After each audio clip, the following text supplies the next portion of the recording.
Assalamualaikum dan salam sejahtera. Sarawak memilih hari ini bersama saya Asim Hassan. Tetapi saya akan membawakan bagaimana kita melihat usahawan-usahawan wanita yang mengusahakan warisan nenek moyang mereka di Sarawak ini, iaitu sulaman keringkam. Yang seperti mana kita tahu, produk keringkam ini cukup terkenal di Sarawak, yang mana sulaman itu juga dilakukan dengan teliti. Tetapi pada hari ini saya bersama dengan jurusulam atau pembuat keringkam yang terkenal di kampung Lintang, Kuching ini, iaitu Puan Nuraini Zaidan. Apa khabar Puan? Assalamualaikum. Alhamdulillah. Waalaikumsalam. Okey Puan, terima kasih kerana memberi ruang kepada Astro Awani Sepena Sarawak memilih ini. Selain kita bercerita tentang politik, tentang pilihan raya, kita juga mahu melihat kepada sejarah-sejarah warisan nenek moyang yang ada di Sarawak ini. Sebagai contoh adalah keringkam.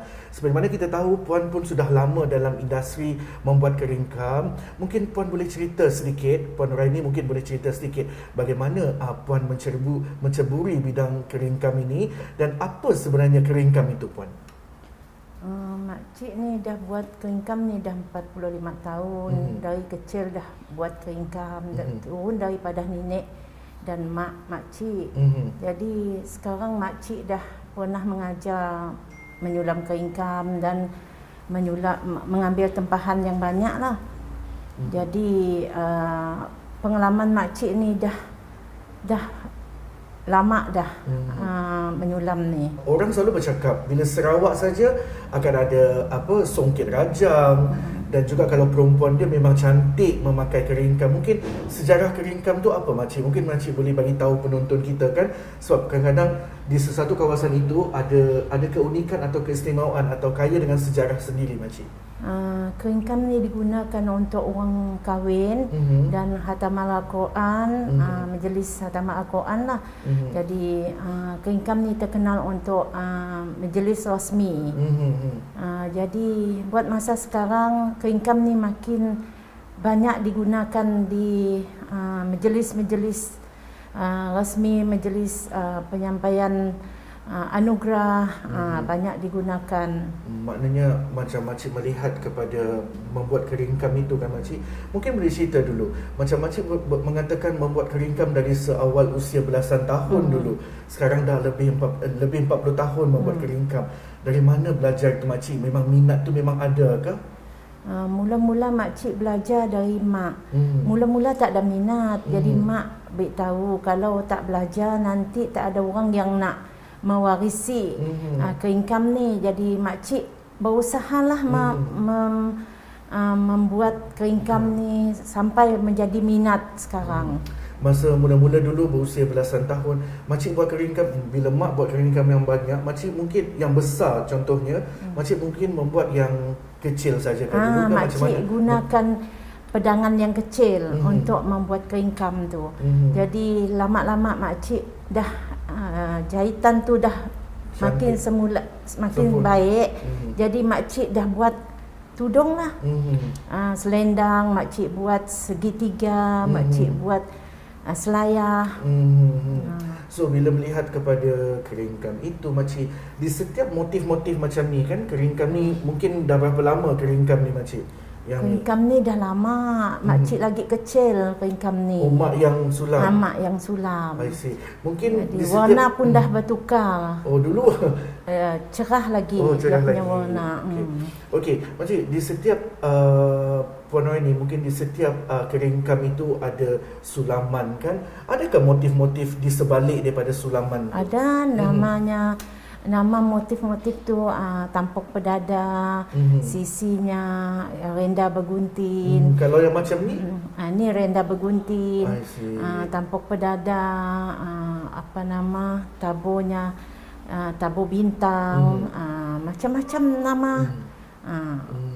So kalau macam rutin lah kita, Puan Nuraini, selalu kalau tempahan itu kan, bagaimana dengan rutin harian tu? Maknanya akan bangun pagi, lepas tu akan mulalah menyulam, berhenti rehat, mungkin solat zuhur dan makan dan sebagainya kan? Makcik ni menyulam selepas solat subuh kan. Daripada pukul 7 tu makcik menyulam sampai pukul 11. Lepas tu makcik rehat, sembahyang Zuhur apa indah. Lepas tu petang baru makcik sambung lagi. Dah habis rehat, dah habis Zuhur, baru makcik mula lagi. Makcik, bila saya melihat kepada aktiviti-aktiviti yang ada di Sarawak ini, banyak pengacara-pengacaranya memakai keringkam sebagai perhiasan. Mungkin makcik bangga bila melihat keringkam diperagakan sekarang, makcik. Keringkam ni keluaran Melayu Sarawakan. Jadi makcik ni banggalah sebab ni kerap tangan Melayu. Satu-satunya kerap tangan Melayu, mesti dipertahankan kita orang Melayu kan. Makcik beranggapan inilah kebanggaan Sarawak, keringkam ni dengan songket rajang tu. Makcik, bila melihat kepada orang kata kebanggaan Sarawak kan, banyak sebenarnya khazanah-khazanah Sarawak itu. Sampin rajang, songket, dan ini juga keringkam. Bagaimana makcik mahu melihat khazanah ini terus terpelihara, dijaga apa semua, makcik? Kalau dapatlah generasi yang baru ni, makcik mahu dia orang berterusan yang dah belajar ni, teruskan. Sebab saya orang ni dah makin tua kan, nanti pupus. Jadi kalau ada generasi baru yang mau ambillah, tekunkanlah keringkam ni, belajar. Jangan dibiar pupus. Termasuk dengan songket rajang, songket gedung tu kan, mesti mau diteruskan belajar. So kalau kita tahu di Kampung Lintang ini adalah pengeluar, orang kata, produce kepada sulaman keringkam, yang mana Puan Noraini katakan daripada maknya, daripada nenek dan juga beberapa saudara mara dia yang kini sudah tiada, sudah meninggal dunia, dan hanya Puan Noraini saja sekarang mengusahakan keringkam, yang mana kita tahu ini adalah warisan yang perlu dipelihara. Okey Puan Noraini, kalau Puan Noraini melihat kepada keringkam itu sendiri kan, setiap kali membuat keringkam, apa yang Puan Noraini akan fikirkan? Maknanya melihat kepada si pembeli ke, atau mahu melihat motif-motif tu cantik ke kalau diperagakan ke, kalau dipakai ke? Makcik ni kalau keringkam ni diperagakan kan, makcik puas hati tengok kecantikan keringkam tu. Kualiti mesti mau dijagalah, kualiti keringkam tu. Sekarang kita dah ada pengeluar keringkam dari sentek komersial, keringkam tu daripada Turki kan, kualitinya baik, jadi kita gunakan yang tu lah. Kalau yang India tu benangnya terlalu sikit, benang keringkam tu, jadi harganya jadi mahal. Kalau boleh disingkap kembali makcik, kalau dulu tak ada Sentex, orang-orang dulu dapatkan benang tu macam mana makcik? Mungkin makcik tahu kan sendiri, bila Puan Noraini bersama-sama dengan mak membeli benang, mahu menyulam keringkam, macam mana dulu mendapatkan benang untuk menyulam keringkam? Dulu kedai banyak berjual, kedai Habib, Saleh Ahmad, kedai Majid, ada jual keringkam. Jadi sekarang hanya Saleh Ahmad saja yang ada. Kainnya, kain Robia tu Saleh Ahmad saja yang ada sekarang. Jadi kita di Sarawak ni kurang membekalkan kain dengan keringkam. Jadi oleh kerana sekarang Unimas dah mengkaji, menyebarkan keringkam ni, jadi Sentek komersial dah ambil alih order keringkam dari sana. Senanglah kami ambil daripada Sentek, beli daripada Sentek. Baiklah. Itu tadi apa yang diceritakan oleh Puan Nuraini Zaidah, penyulam keringkam atau pembuat keringkam yang telah 45 tahun mengusahakan produk ini. Apa yang pasti daripada sejarah bagaimana membuat keringkam, apakah sejarah dan warisan keringkam itu dan bagaimana Puan Nuraini sendiri mahu mengangkat keringkam tersebut. Selepas ini saya akan bersama balik dengan Puan Nuraini, kita berhenti rehat seketika.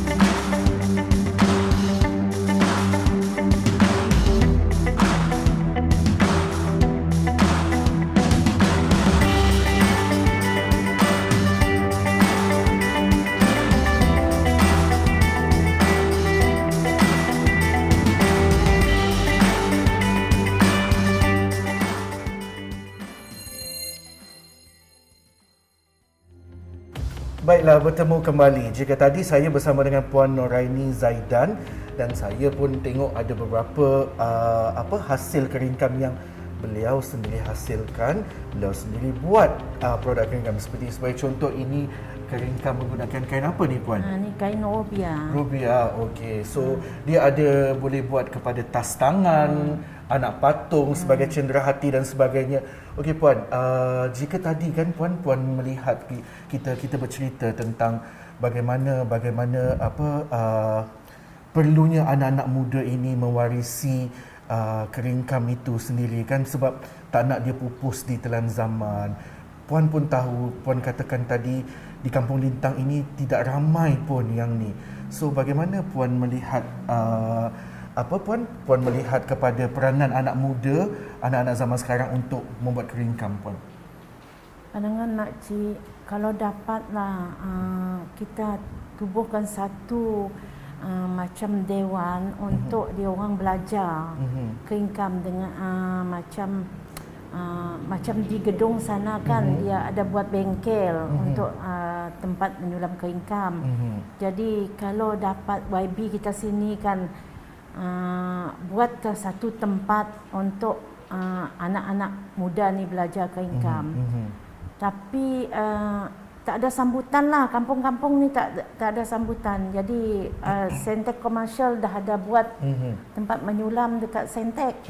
Puan Nuraini melihat tidak banyak sambutan anak-anak muda. Kenapa Puan rasa anak-anak muda kurang minat kepada bidang-bidang ni Puan? Kerana anak muda sekarang dia banyak bersekolah, dia belajar masuk universiti, jadi dia tak mau kerja yang macam ni.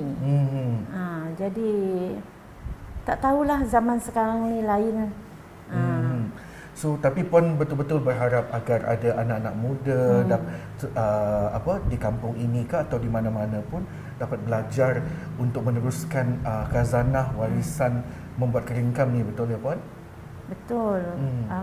Dulu makcik ni ada buat satu kelas kan dibelanja oleh kerajaan, tapi tak ada sambutan. Hanya 3 orang saja yang datang. Tu pun dia orang kadang ada turun, kadang-kadang tak ada turun, macam tak ada minat. Baiklah, jika tadi Puan Nuraini ada menyatakan tentang peranan Sentek Commercial Agency di bawah kerajaan negeri sendiri yang mana membantu bagi menyediakan pusat-pusat kemahiran. Tetapi saya juga ingin bertanya kepada Puan Nuraini, bagaimana peranan Unimas sendiri dalam membantu makcik mahu mengangkat martabat keringkam ni makcik? Apa yang Unimas buat?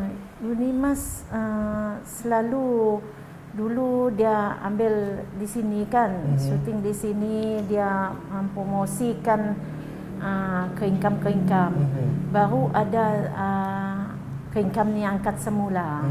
Baru keringkam ni ada dikenali generasi baru ni. Baru ada sambutan sekarang. Dulu memang tak ada sambutan. Maknanya Unimas tu sendiri membuat kajian ke makcik untuk tentang sejarah keringkam, bagaimana mau memasarkan keringkam? Betul. Ada? Unimas ada. Oh. Okey, so maknanya mereka akan mendapatkan makcik sebagai bahan rujukan ke apakah? Bahan rujukan. Hari tu dia orang ada buat ambil tahu makcik, kita buat sulaman kain kam ni kecil-kecil untuk hadiah luar negara.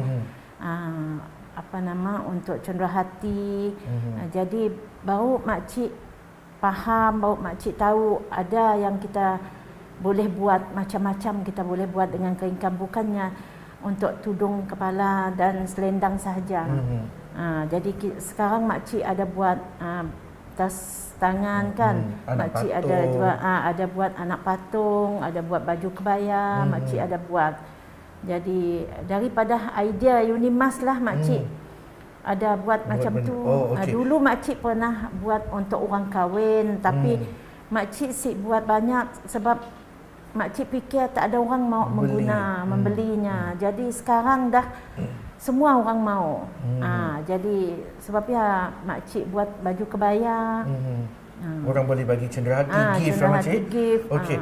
Selain daripada itu, melihat kepada sudah 45 tahun membuat sulaman keringkam, anak-anak pula macam mana? Sebab melihat kepada mungkin penat ke dalam kalangan kesihatan makcik ke, diorang mengambil kira ke, atau makcik sendiri yang tidak mahu berhenti daripada membuat keringkam ke apa cik? Makcik terlalu minat dengan keringkam ni. Makcik rasa tak mau berhenti sampailah makcik sudah tua nanti, sampai dah tak larat lagi lah. Kalau masih ada tenaga, makcik mahu menyulam. Sebab makcik tak pandai duduk diam, tak pandai. So memang anak-anak ada nasihatkan jugalah suruh berhenti. Maknanya bukan berhentilah, berehat daripada menyulam, mengambil tempahan. Ada cik? Anak-anak ni kalau makcik tak larat, dia beritahu makcik berhentilah menyulam. Tapi makcik ni terlalu minat. Sampai pagi subuh tu makcik sudah mula. Makcik dah tak ada kira lain sambil tengok TV, tanya ustaz hal agama, sambil makcik menyulam. Makcik, selalu kalau kita melihat kepada tempahan, macam mana dengan tempahan cik sekarang? Makcik ni tempahan dengan makcik ni tak pandai putus-putus. Alhamdulillah. Syukurlah, alhamdulillah, rezeki bagi Allah. Jadi makcik sentiasa ada tempahan. Kalau macam yang 2 meter ni dijangkakan dijual dalam harga yang berapa ke apa ke cik? Ekot bunga dan sisi panjang dia kan. Ada yang menjangkau 20 lebih ribu lah, ada yang 7,000, 8,000 pun ada. Ekot macam mana tempahan yang orang suruh buat tu. Tapi makcik rasa berbaloi ke makcik dengan, bukan berbaloi lah orang kata, saya tahu makcik puas bila membuat keringkam betul, tetapi upah yang diperoleh itu macam mana cik? Makcik puas hati. Puas hati? Sebab makcik titip peluh makcik sendiri. Makcik pergi haji pun hasil sulaman keringkam. Alhamdulillah. Jadi makcik berbanggalah dengan keringkam ni. Saya sebenarnya tertarik dengan meja sulaman ini. Mungkin makcik boleh tengokkan kita ke? Orang dulu cakap ni padangan. Padangan. Padangan untuk membuat sulaman keringkam. Jadi orang sekarang makcik tak pakai kayu lagi kan, makcik pakai yang macam aluminium ni. Aluminium ni ringan untuk makcik. Okey makcik, mungkin kita nak tanya sedikitlah, membuat keringkam ni banyak cabaran betul. Banyak. Mata kena teliti. Okey, mungkin makcik boleh cerita sikit dari segi benang, dari segi cahaya, dari segi cermin mata apa semua. Itulah semua. Mesti mau tekun kan. Buat ni mesti mau satu-satu. Tak dapat buat macam jahitan lain kan, laju-laju tak dapat. Kalau laju macam ni dia. Benang dia. Tak cantik. Tak cantik. Jadi kita tak dapat pakai lagi nya. Jadi kita buat slow-slow ini, makcik sengaja tunjuk kan. Jadi kita buat macam itu. Benang dari mana ni cik yang makcik ambil? Ni dari Turki. Dari Turki. Sebab dari India ni sekarang orang tak mau beli dari India. India ni terlalu sikit. Oh, mahal lah. Mahal. Macam ni. Jarum ni makcik buat sendiri. Oh, jarum buat sendiri. Buat sendiri. Susah nak cari orang jual jarum, tak ada. Oh. Kena teliti ya, cik. Oh, matikan macam tu Oh. Makcik, macam dari segi lampu pula, macam mana makcik? Nak kena perlu terang ke? Macam makcik selesa ke kalau ialah makin berusia kan orang kata? Tak terlalu lampu ni seharusnya tidak kuat terangnya. Mesti pakai yang sama-sama macam tu saja, bang. Kalau kita letakkan dia kan, kita tulak dia sebelah. Jangan sebelah kita lah. direct. Jangan direct lah. Okey. Kenapa cik kalau direct? Cahaya ni pancar balik mata. Kalau ni 2 meter macam ni, ambil masa berapa lama makcik akan mengusahakan membuat keringkam dari segi? Kalau ni penuh kan. Kalau penuh macam ni makcik 2 bulan lah. 2 bulan. Okey.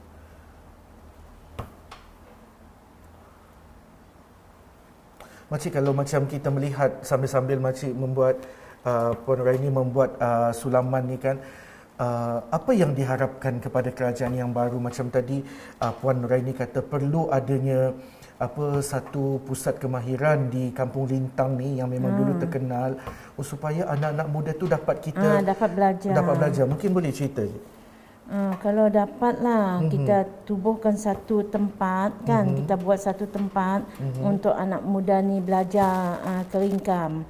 Jadi supaya benda ni tak pupus. Kita mesti jagakan warisan ni cukup baiklah untuk meninggikan martabat keringkam ni. So tadi macam Puan Nuraini ada mengatakan, maknanya setiap kali dapat kita mengusahakan keringkam tu, setiap kali orang memperagakan keringkam, Puan Nuraini akan rasa cukup gembira dan betul, sebab itu adalah mengangkat martabat orang Melayu Sarawak, terutamanya wanita Sarawak. Kalau macam ini, motif apa Puan Nuraini yang Puan Nuraini tengah sulam ni? Motif ini bunga ni tampuk pedada. Oh, memang terkenal. Terkenal. Inilah sulaman keringkam yang pertama, tampuk pedada ni, bunga ni. I see. Okey. Baiklah, jika itu kita akan terus bersama dengan Puan Nuraini, tetapi saya rasa apa yang dikatakan oleh Puan Nuraini itu ada betulnya juga, yang mana perlunya lah pemimpin atau wakil rakyat yang baru nanti dalam kita mahu memartabatkan warisan dan juga khazanah Melayu wanita Sarawak. Dari segi pembuatan keringkam ini, perlulah ada satu pusat kemahiran untuk anak-anak muda mempelajari pembuatan keringkam. Seperti mana yang kita tahu, Puan Nuraini juga seperti mana dia mengatakan tadi, dia boleh menjadi tenaga pengajar kepada anak-anak muda ini untuk meneruskan legasi keringkam ini. Sekian dulu daripada saya, Hasim Hassan. Salam hormat, kita jumpa lagi.